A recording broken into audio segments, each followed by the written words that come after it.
Time for our Sunrise Smart Start, everyone. The court gallery nearly full as the prosecution began its trial of Kelvin Vickers by repeating the last words of RPD officer Anthony Mazurkowitz. But after the prosecution had their turn with opening statements, the defense had their go. Hayden Wentworth brings us more on both sides, what they had to say. Hayden. Michaela, those last words of Mazurkowitz, shots fired, start the cars. That came after Kelvin Vickers, who came to Rochester from Boston, allegedly shot Mazurkowitz and Officer Sino Sang as they sat in an unmarked car on the north side of the city. Both sides told jurors what to expect throughout the multi-week trial, and prosecutors said they showed Vickers is responsible for not only Mazurkowitz's murder, but also 2 other people's murder. The defense, though, asked the jury to keep an open mind, adding that with all the violence in the area during that time, would make it harder for jurors to pin the crimes on Vickers. Ambush. This whole case is started with an alleged factions between Brandon Washington and another group of individuals who are fighting throughout the city. So this whole case is going to revolve around intent and identification, and that's what we're going to focus on for our defense in this case. I think when the proof comes out, there's going to be absolutely no doubt in the jurors' minds that our defendant here, Kelvin Vickers, is responsible for all of these crimes. The ballistics will come out, that there's DNA.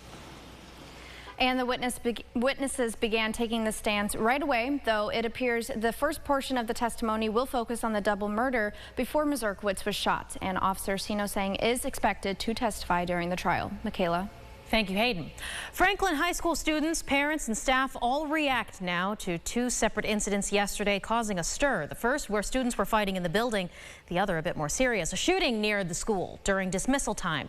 While district leaders say that the 2 incidents are unrelated, they recognize why this would be upsetting for everyone. Police tell us a 14-year-old boy was shot at St. Stanislaus Street, but he is expected to live.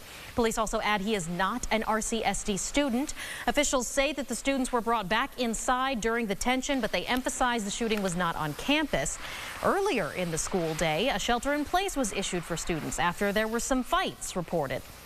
Support staff will be available today for the students and staff who may be feeling uneasy. Police also say that they are going to be continuing to have a presence at arrival and dismissal time.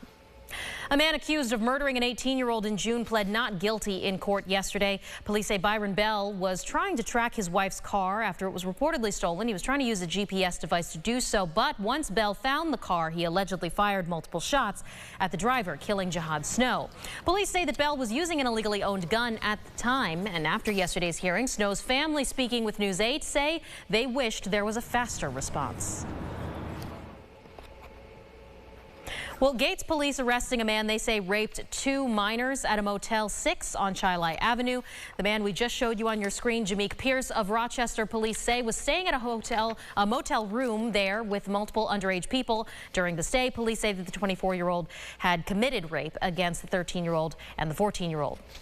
The city of Rochester seeing a sharp decrease in the number of stolen vehicles since the start of the summer. This comes about a month after law enforcement agencies in that area joined together in a task force trying specifically to apprehend the suspects. According to RPD, the number of stolen Kias and Hyundais in June combined was about 400. But now 3 weeks into September, the number is down to 50 vehicles taken in over the month so far. Lieutenant Greg Bello says that while this certainly is progress, they do see more work to be done. We can't rest. We can't call it good enough and rest on it. So we're going to continue to work with our officers out there on the street. Our Crime Analysis Center is continuing to put more and more information out. The details out there, it's still going strong, and we're going to be on the lookout for, even if the numbers are down, they're not down enough for us. One's too many. The task force will continue sending out details routinely. RPD also continuing their collaborations with Kia and Hyundai manufacturers, as well as state partners trying to minimize any thefts going forward. All right, another quick check of your traffic, your sunrise traffic here at 6:54. Main thoroughfares look pretty good, but an accident in Brockport on Main Street, northbound, southbound, and Monroe Avenue. Everybody just take your time. Be careful out on the roads this morning. Also coming up this weekend, the first ever Harvest Moon Festival in the Rochester region. Fun, all organized by Apapa Rochester. They are trying to bring more Asian representation to all the great things that happen in our area, but also give a better understanding to everyone about all our Asian neighbors.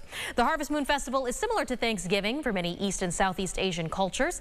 This event will feature cultural food trucks along with performances from local Asian heritage groups. John Robb with the Pop of Rochester explains why they are so passionate about starting up this celebration in the Flower City. I've been always wanting to have a Asian celebration here in Rochester, and there's lots of festivals here, and I wanted to just get our Asian community together so we could have a nice celebration like everyone else.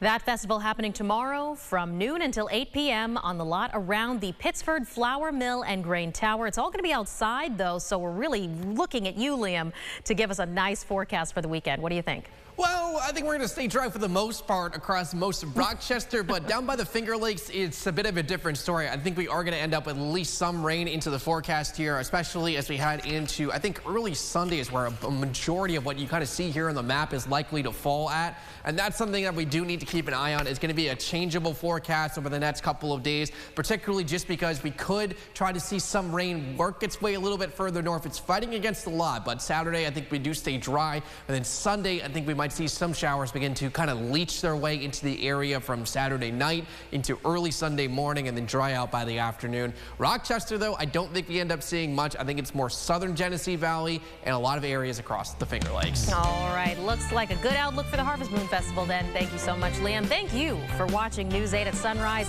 Your next update's in 30 minutes, and stay tuned for CBS Mornings.